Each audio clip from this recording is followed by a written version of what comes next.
আজকে হলো সোমবার, কালকে গিয়েছিল রবিবার, আর আমি দুদিন থেকে কিন্তু নিরামিষ রান্না করে খাচ্ছিলাম, কারণ আজকে সোমবারে আমি শিবের মাথায় জল ঢালবো।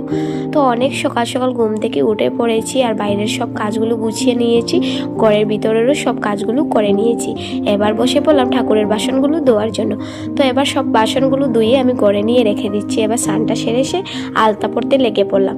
আর শিব পুজো দিব আর আলতা পরবো না, সেরকম কি হতে পারে? প্রত্যেক শিব পুজোতেই কিন্তু আমি আলতা পরেই পুজোটা করি। এবারে তিথি অনুযায়ী কিন্তু দুদিন পড়েছে রবি সোমবার, আর সবাই কিন্তু রবিবারে দিচ্ছে। আমি আজকে সোমবার, আমি আজকে গিয়ে তারপর দিচ্ছি।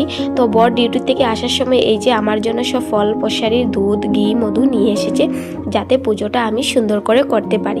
এখানে 5 রকমের ফল এনেছেন, 5 রকমের মিষ্টি এনেছেন। তো আমি এবার থালিটা ভালো করে সাজিয়ে নিচ্ছি, সব কিছু ধুয়ে পরিষ্কার করে।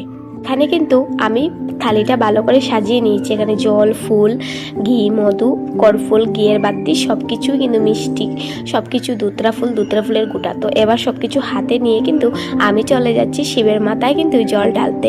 আর বরমশাই আমাকে ক্যামেরা ধরে দিচ্ছেন, এই যে হাসাহাসি চলছে আমাদের।